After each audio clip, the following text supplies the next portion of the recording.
You know what's scary? That some people can be loved, praised, successful, talented, and still secretly feel inadequate. Still feel like they're missing something everybody else just seems to have naturally. And the wild part is that most people around them would never know, because insecurity doesn't always look broken. Sometimes it looks high functioning, like perfectionism, overworking, people pleasing, never celebrating yourself. Like, have you ever achieved something and instead of enjoying it, your mind immediately just moved the finish line even further again? You see, that's not ambition, that's emotional starvation. And a lot of people are living like that right now. So let's talk about it. Because some of y'all have spent your whole life trying to become enough without ever defining what enough means. And that kind of pressure will drain the life out of you slowly. Now, I think one of the hardest emotional experiences in life is feeling almost accepted, almost seen, almost loved, close enough to crave validation, but never secure enough to rest in it. And this messes with people deeply, especially as kids. Do you know what many people learn early? That love becomes connected to performance, good behavior, good grades, achievement, helping others, being useful. So now, as adults, they still operate emotionally like they're trying to win approval they never fully received. And what makes this so painful is that many people don't even realize they're doing it. They just think this is my personality.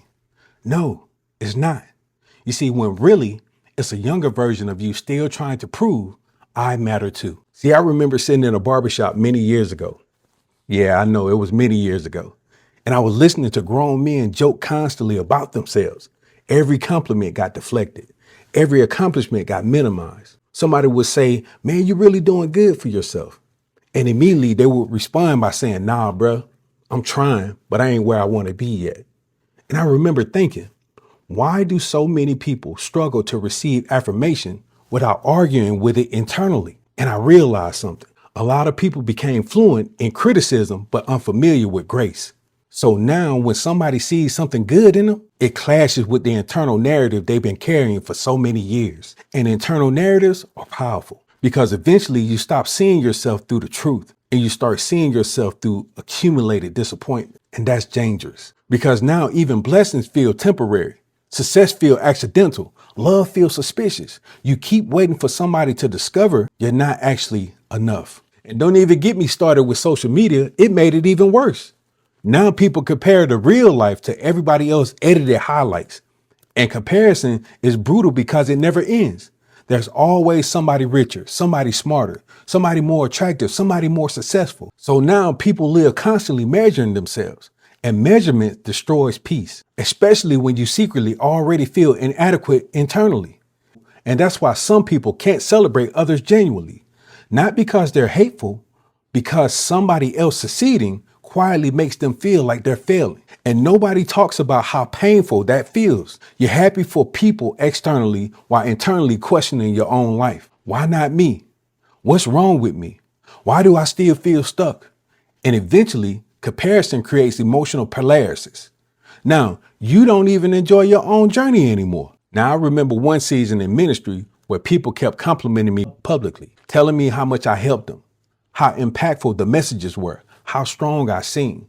But internally, I was struggling more than people realized. And one night, I remember sitting alone after everybody left, thinking, why doesn't any of this feel like enough? That question shook me because externally, things looked productive. But internally, I was still carrying old insecurities into new seasons. And here's the dangerous thing. Achievements can temporarily distract insecurities without actually healing it. So now every accomplishment becomes temporary emotional medication. You feel good for a moment, then the emptiness returns. So now you chase the next thing, the next goal, the next achievement, the next validation hit. But the eternal ache stays with you because no external success can permanently fix internal self-rejection. And that realization changed me deeply. Now, this next part is the one right here. This is going to hit somebody real hard. You see, a lot of people don't rest well because rest forces them to sit with themselves. And when you secretly don't feel good enough internally, stillness becomes uncomfortable because now you're alone with your thoughts, alone with the pressure, the insecurities, the disappointment, the self-criticism, the fear of not becoming enough before your time runs out. So instead of resting, people stay distracted, busy, entertaining, working constantly, scrolling constantly, achieving constantly, not because they're fulfilled, but because movement helped them temporarily avoid internal emptiness. But eventually, silence catches up with everybody. And when it does, a lot of people realize they spent years trying to outrun feelings they never confronted honestly. But you know what I think happens to a lot of people? Somewhere in life, they experience moments that quietly convince them that you're not enough. Maybe it was rejection, bullying, abandonment, failure, criticism, being overlooked, growing up feeling unseen. And those moments became internal conclusions. So now every new situation get filtered through old beliefs. So even when people love you, you still struggle to receive it. Even when you succeed, you minimize it. Even when you're growing, you only focus on where you still fall short. But internally, you're still trying to escape a version of yourself you secretly don't fully accept yet. And that's deep. And if we're being honest, a lot of people are harder on themselves than God ever was. You see, some people wake up every day already internally losing a battle nobody else can see. But one thing scripture constantly reveals is that God sees value in people long before they fully see it in themselves. Moses felt inadequate. Jeremiah felt unqualified. Gideon saw himself as weak. Peter felt ashamed after failure. And yet God kept calling purpose out of imperfect people.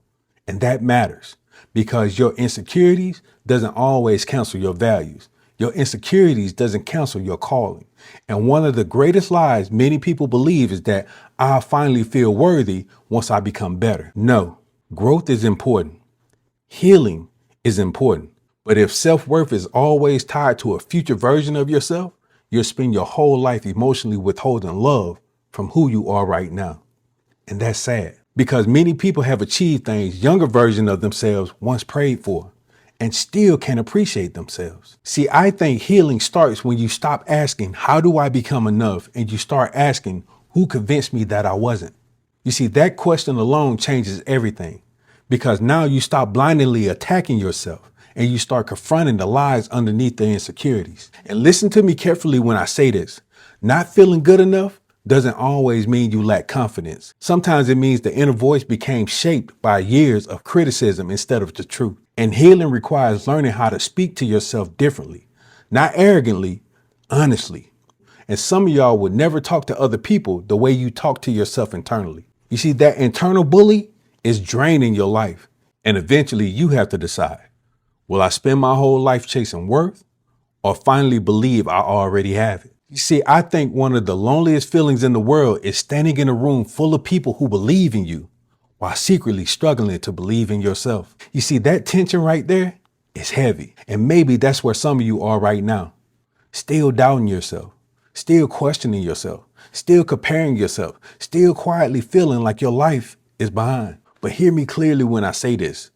You were never meant to build your entire life trying to earn the feeling of enough. Because enough is a moving target when insecurity is driving your life. You see, there will always be another goal, another comparison, another reason to criticize yourself. You see, the race never ends, but freedom begins the moment you stop viewing yourself only through your flaws and finally recognize your humanity with compassion instead of constant condemnation. You see, you're growing, you're learning, you're becoming, and no, you're not perfect, but you don't have to hate yourself while becoming better. You see, that line right there could change somebody's life.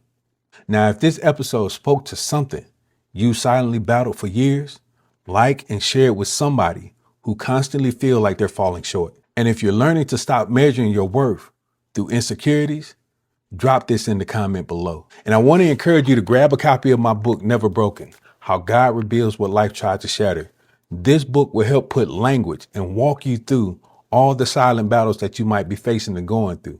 Take care. God bless.